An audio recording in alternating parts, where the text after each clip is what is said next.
आज हम निवेश की दुनिया की एक ऐसे दिग्गज की बात करने जा रही हूँ जिनका नाम सुनते ही बड़े बड़े फंड मैनेजर्स भी मतलब अदब से सिर झुकाते हैं। Peter lynch. पीटर लिंच, बिल्कुल।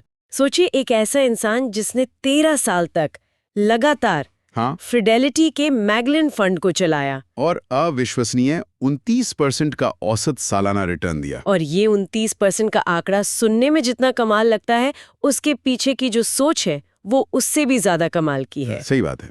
आज की दुनिया में जहां निवेश का मतलब कॉम्प्लिकेटेड एल्गोरिथम्स, टेक्निकल चार्ट्स, ये सब बन गया है। हाँ, फाइनेंशियल जार्गन। वहीं लिंच की फिलॉसफी वो हैरान करने वाली हद तक सरल है। बिल्कुल। और आज हमारी चर्चा का मकसद भी यही है। हमारे पास उनकी जो मशहूर किताब है बीटिंग द स्ट्रीट, उससे जुड़े कई लेख और नोट्स हैं। अच्छा। तो हम इन्हीं में से वो मोती निकालने की कोशिश करेंगे जिससे ये समझ आए कि लिंच का पूरा सिस्टम क्या था, उनकी सोच कैसे काम करती थी, और क्या एक आम निवेशक आज भी उनके तरीकों से बाजार को मात दे सकता है।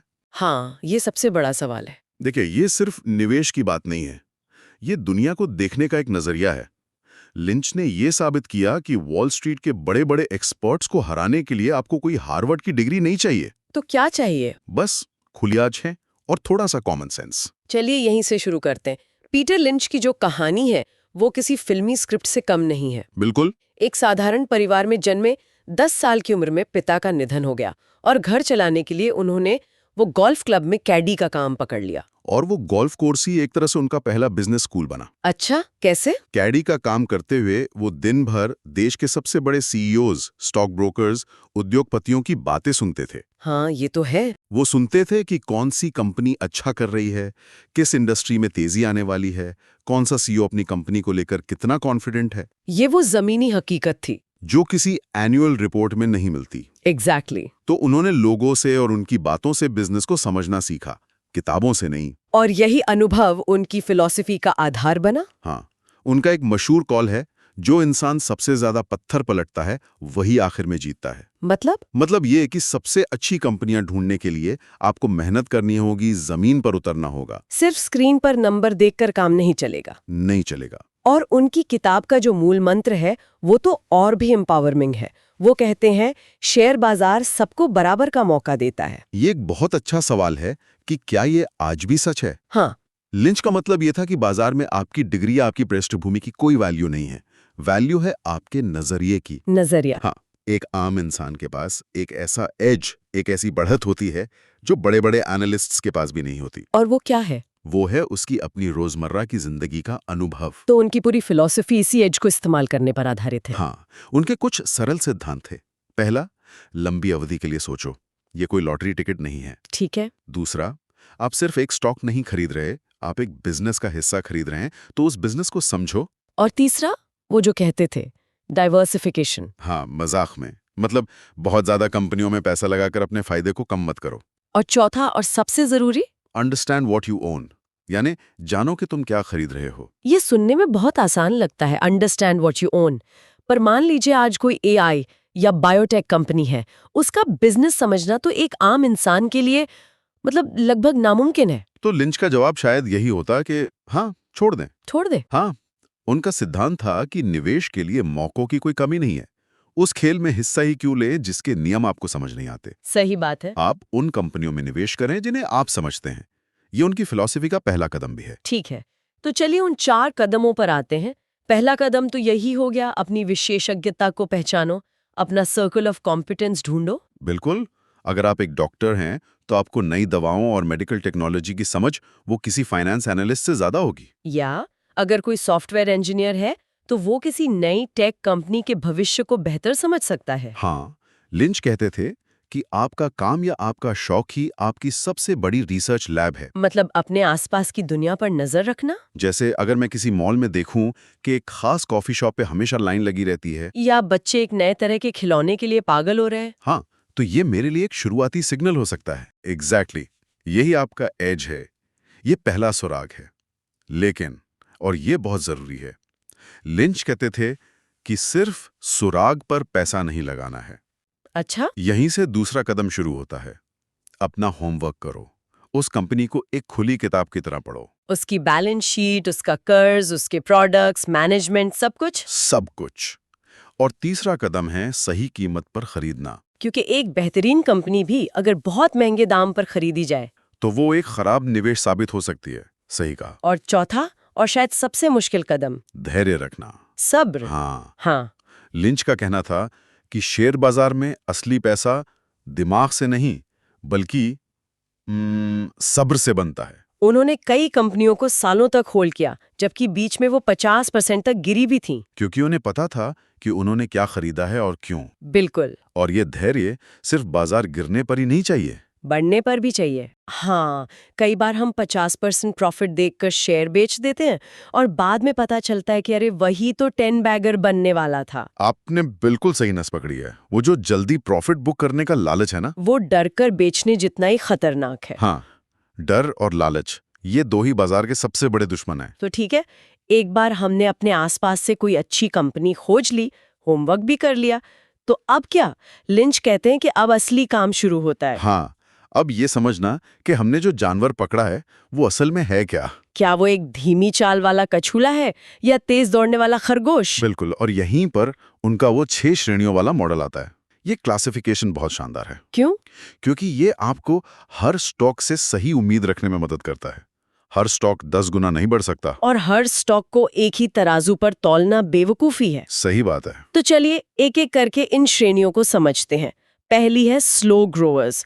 नाम से तो काफी बोरिंग लगती है। बिजली या यूटिलिटी कंपनियां। अच्छा। इनका मुख्य आकर्षण होता है नियमित और अच्छा डिविडेंड। लिंच इन्हें पोर्टफोलियो की नींव मानते थे, एक बेस जिस पर आप बाकी इमारत खड़ी कर सकते हैं। ठीक है। फिर आते हैं स्टॉलवर्ड्स।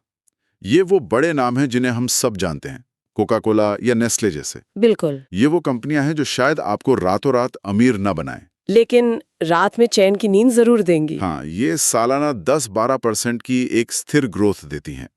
और जब बाजार में बड़ी गिरावट आती है तो ये कंपनी आपके पोर्टफोलियो के लिए एक मजबूत लंगर का काम करती हैं। और शायद यही स्टॉलवर्ड्स आपको हिम्मत देते हैं कि आप लिंच की पसंदीदा श्रेणी में पैसा लगा सके। फास्ट ग्रोअर्स में ये हैं वो रॉकेट शिप। एकदम। ये छोटी, नई और तेजी से बढ़ने वाली कंपनियां होती हैं जो सालाना 20% से 40% की रफ्तार से बढ़ सकती हैं। अपार संभावनाएं। हाँ, लेकिन जोखिम भी उतना ही ज्यादा होता है। यहीं पर लिंच को अपने ज्यादातर 10 बैकर्स मिले। इसके बाद चौथी श्रेणी है साइक्लिकल्स। इनमें निवेश करना मतलब मौसम का अंदाजा लगाने जैसा है। मतलब ये ऑटो, स्टील, एयरलाइंस जैसी इंडस्ट्रीज हैं। जब अर्थव्यवस्था तेजी से बढ़ रही होती है तो ये कंपनियां आसमान छूती हैं, और जब मंदी आती है तो बुरी तरह गिरती हैं। तो टाइमिंग ही सब कुछ है। सब कुछ। अगर मौसम गलत पड़ लिया तो बहुत नुकसान हो सकता है। और आखिरी दो श्रेणियां थोड़ी अनोखी हैं। एक है एसेट प्लेज। हाँ, ये वो छिपे हुए खजाने हैं। ऐसी कंपनियां जिनके शेयर की कीमत कम होती है लेकिन उनके पास कोई कीमती संपत्ति छिपी होती है। जैसे कोई पुरानी मिल जिसके पास शहर के बीच में बहुत सारी जमीन हो। बिल्कुल, जिसकी कीमत बाजार ने अभी तक नहीं पहचानी है। और छठी और आखिरी श्रेणी टर्न अराउंड्स। ये तो सबसे ज्यादा जोखिम भरा दाव हुआ। सबसे ज्यादा जोखिम, और अगर दांव सही बैठा तो सबसे ज्यादा मुनाफा भी। ये आईसीयू में पड़े मरीज की तरह है। अच्छा। अगर वो ठीक हो गया तो जबरदस्त फायदा होगा, लेकिन ज्यादातर मामलों में ऐसा नहीं होता। लिंच कहते थे कि इसमें बहुत सावधानी से और बहुत कम पैसा लगाना चाहिए।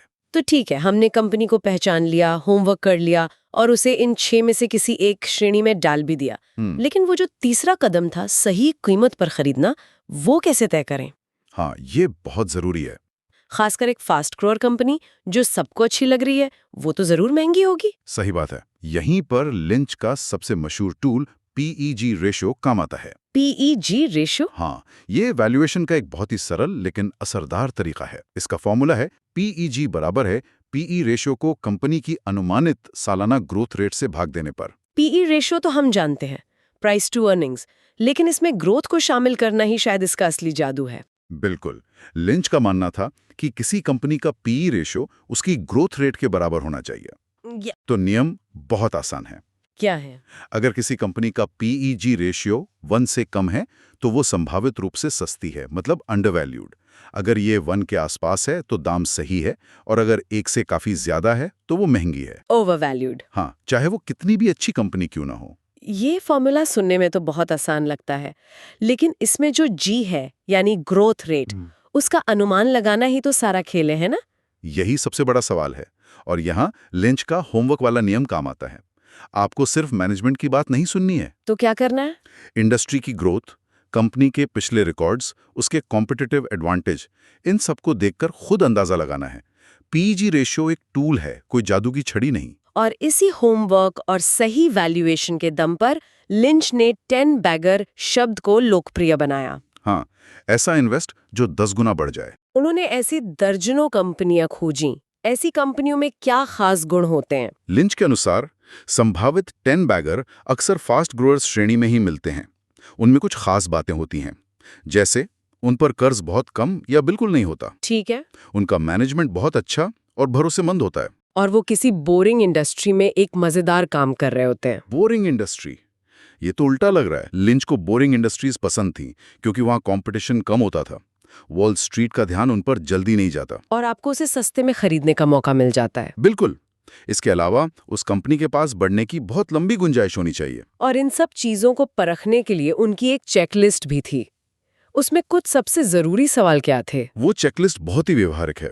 वो हमेशा पूछते थे, कंपनी असल में करती क्या है, ठीक है। उसकी ग्रोथ कितनी है, मुकाबले में कौन है, बैलेंस शीट कितनी मजबूत है, कर्ज कितना है, और सबसे महत्वपूर्ण सवाल, क्या मैं इस बिजनेस को 3 मिनट में किसी बच्चे को आसानी से समझा सकता हूँ? मैं इस आखिरी सवाल की फैन हूँ।